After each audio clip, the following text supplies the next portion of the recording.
വിസിറ്റാണ് പറഞ്ഞല്ലോ. അപ്പോൾ നമ്മൾ എപ്പോഴും 45 ഡേയ്സ് നമ്മുടെ ഫീൽഡ് കൺകറൻറ്റ് വിസിറ്റ് സ്റ്റാർട്ട് ചെയ്യുന്നതിനേക്കായി മുമ്പ് ഒരു 5 ഓറിയൻറ്റേഷൻ വിസിറ്റ് നമ്മൾ കണ്ടക്ട് ചെയ്യേണ്ടതായിട്ടുണ്ട്. അതായത് നമ്മൾ ഏതെങ്കിലും ഒരു 5 ഏജൻസിയിൽ പോയിട്ട് അവിടുത്തെ ഈ ഡാറ്റാസ് കളക്ട് ചെയ്യണം.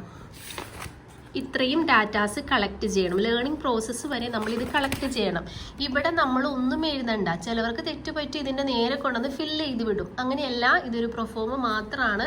അപ്പോൾ ഇവിടെ എല്ലാം ഫില്ല് ചെയ്യേണ്ടത് നമ്മളൊരു 5 ഏജൻസികൾ വിസിറ്റ് ചെയ്തതിന് ശേഷം ഇത് കണ്ടോ, കൺകറൻറ്റ് വിസിറ്റ് 1, അതായത് ശ്രീ പൂർണ്ണത്രേസ്യ പാലേറ്റീവ് കെയറിലാണ് പോയത്. അപ്പോൾ അവിടുത്തെ മെയിൻ റിപ്പോർട്ടുകൾ, അതായത് നെയിം ഓഫ് ദി ഇൻസ്റ്റിറ്റ്യൂഷൻ, നമ്മൾ അവിടെ നിന്ന് കളക്ട് ചെയ്ത ഇൻഫോർമേഷൻസ് ഇങ്ങനെ നമ്മൾ എഴുതി കൊടുക്കുകയാണ് ചെയ്യേണ്ടത്. മനസ്സിലായോ?